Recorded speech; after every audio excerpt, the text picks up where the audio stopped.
শুনবে নাকি সেই গল্পটা? হ্যাঁ হ্যাঁ, শুনবো বলেই তো দাঁড়িয়ে আছি হাঁ করে। আর তার হলো সিগারেট কেনা? হ্যাঁ হয়েছে, চলো চলো। ডাক্তার পাগড়াশি আবার শুরু করলেন। লাতিন আমেরিকার ওই অঞ্চলে একটা অদ্ভুত গল্প ছড়িয়ে রয়েছে ফুলটিকে নিয়ে। লোকে বলে এই ফুলটা নাকি মানুষ খায়। যে অঞ্চলে ফুলগুলো হয় সেই অঞ্চলটিতে সাধারণত লোকেরা যায় না, কারণ তাদের বিশ্বাস ওই জঙ্গলে একবার ঢুকলে আর নাকি কেউ ফিরে আসে না। ফুলগুলো নাকি লোকটাকে খেয়ে ফেলে, আর যদি বা কখনো কেউ ফিরেও এসেছে ওই ফুলের হাত থেকে, সে নাকি আর আগের মানুষ থাকেনি। লোকেরা বলে ফুলটা নাকি তার মাথাটাকে খেয়ে ফেলেছে। এর মানে কি? আমিও তাই জিজ্ঞেস করলাম। কেম্প আমাকে উত্তর দিল, কোন একটা জার্নালে এই ফুলের কথা শুনেই নাকি স্টিফেনের মাথায় চাপে এই ফুলটাকে একবার দেখার কথা। যা ভাবা তাই কাজ। নিজের প্র্যাকটিস ছেড়ে সে পাড়ি জমায় আর্জেন্টিনার রাজধানী বুয়েনোস আইরেসের কাছাকাছি একটা গ্রামে। সেই গ্রামের কাছাকাছি রয়েছে সেই ফুলের রাজ্য। সেখানে গিয়ে সে আরো একটা গল্প শোনে, যাতে তার উৎসাহ আরো বেড়ে যায়। ফুলগুলো মানুষকে সত্যি। এমন বেশ অনেকবার হয়েছে যে যারা সেই ফুলের জঙ্গলে ঢুকেছে তারা আর ফিরে আসেনি। কিন্তু আশ্চর্যের ব্যাপার এই যে কেউ কেউ ফিরে এসেওছে। সেরকম 3 জন মানুষের সঙ্গে দেখা করে স্টিফেন। কেউই তাকে বলতে পারে না তারা ফুলের জঙ্গলে গিয়ে কি দেখেছিল বা কি হয়েছিল তাদের সঙ্গে ঠিক করে। কিন্তু গ্রামের অন্যান্য লোকেরা বলে ওরা ফুলের জঙ্গল থেকে ফিরে এসে সম্পূর্ণ পাল্টে গেছে। স্টিফেন কিছু বুঝতে পারে না, জিজ্ঞেস করে মানে কি।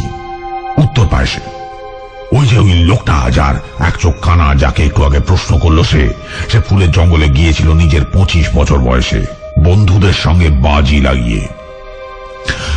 জঙ্গলের ভেতরে যাওয়ার করার ছিল না, একটা ফুল তুলে আনতে পারলেই বাজিতে জিতে যেত সে। কিন্তু সেদিন রাতে সে ফুল তুলতে গিয়ে উধাও হয়ে গিয়েছিল জঙ্গলের বাইরে তার বাইকটাকে ফেলে রেখে। 10 দিন, 15 দিন, 20 দিন সকলেই তার ফেরার আশা ছেড়ে দিয়েছিল। কিন্তু আশ্চর্য, ঠিক 40 দিনের মাথায় সে ফিরে আসে, এবং সে ফিরে এসে কাউকে চিনতে পারে না, না নিজের বাবা মা, কি বন্ধু, এমনকি প্রেমিকাকেও নয়। সম্পূর্ণ বদলে যায়। যে কাজটা করতো সেই কাজটাও করে না আজ। কি করে কে জানে একটা বাঁশি জোগাড় করেছিল, কেউ জানে না সেই ফুলের জঙ্গল থেকেই নিয়ে এসেছিল কিনা। সেই বাঁশিটা বাজাতে শিখেছিল সে কেমন করে তাও কেউ জানে না। লোকজনকে ঘুরে ঘুরে বাঁশি শুনিয়ে বেড়ায় সেই লোকটা এরপর থেকে। কোনো বন্ধু নেই তার, এমনকি কোনো প্রশ্নের জবাবও ঠিকঠাক করে দিতে পারে না লোকটা। জিজ্ঞেস করে দেখেছে স্টিফেন, কিন্তু তার বাঁশি শুনে মুগ্ধ হয়ে যেতে হয়। ওই ফুলের জঙ্গলে গিয়ে কি বাঁশি বাজাতে শিখেছিল সে, কেউ জানে না সে কথা। তবে সকলেই তার বাঁশি শুনে মুগ্ধ হয়, ভালোবাসে লোকটাকে, কেটে পড়তে দেয়। আরো 2 জনের সঙ্গে দেখা হয় স্টিফেনের।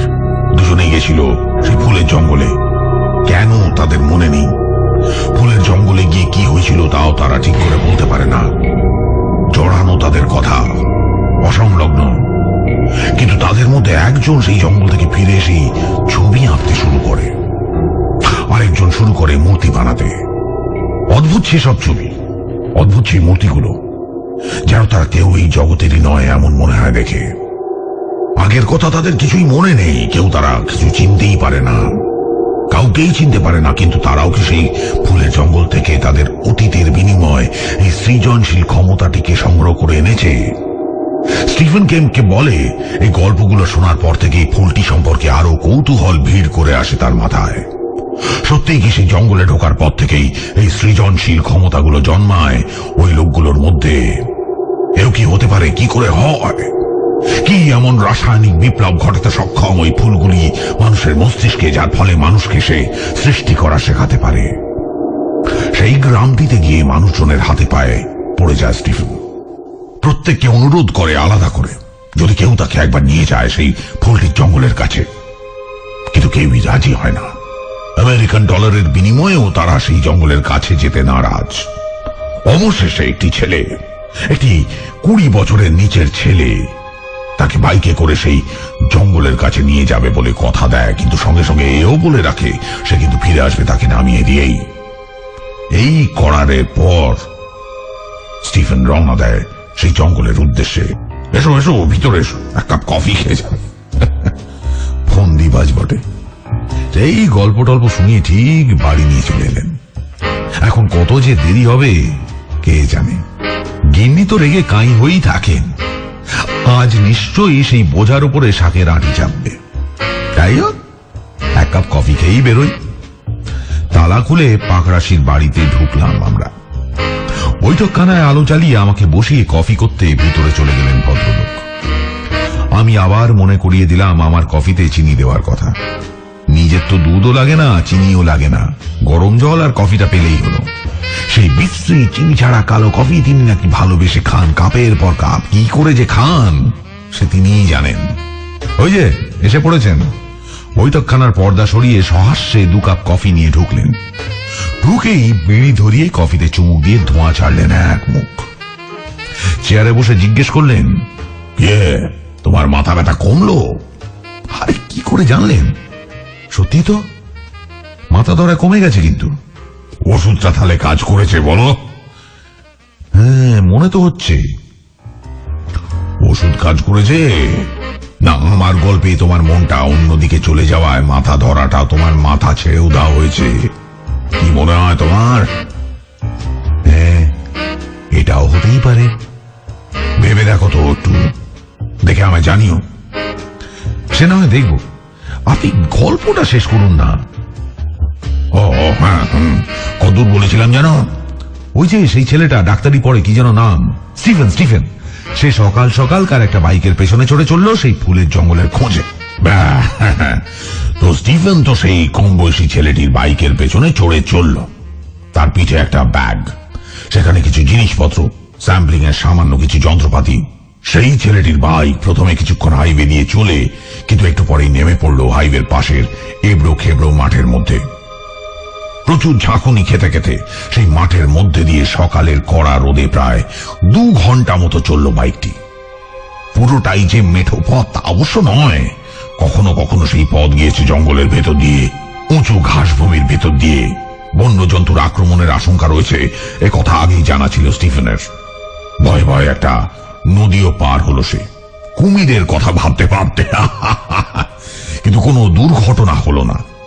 কিন্তু চারিদিকে এত ফাঁকা আর এত ন্যাড়া যে মাঝে মাঝে জেগে থাকা ন্যাড়া গাছগুলোকে দেখে সে দিনের বেলাতেও মাঝে মাঝে চমকে উঠছিল। সেই এবড়ো খেবড়ো ঘাস জমিতে নেমে পড়ার প্রায় 2 ঘন্টা পরে বাইকটি সেই ছেলেটি এনে দাঁড় করালো একটা অনিন্দ সুন্দর ঘাসে ঢেকে যাওয়া উপত্যকার সামনে। সেই উপত্যকা যেন এই ন্যাড়া প্রান্তরে হঠাৎই শুরু হয়েছে। বহুদূর থেকে একটা অজানা সুগন্ধ ভেসে আসছে। সামনে তাকালে দেখা যায় আকাশে রং বেরঙের পাখি উঠছে, শোনা যাচ্ছে জলের কল কল কল কল শব্দ। মানে কাছে কোথাও নদী রয়েছে, হয়তো নদীটি বয়ে চলেছে এই সুন্দর উপত্যকাটিকে চিরেই। সামনে ঝোপের আড়ালে দেখা যায় কয়টা পাহাড়ি ছাগল চড়ে বেড়াচ্ছে। মানুষের শব্দ পেয়ে তারা আড়ালে চলে গেছে।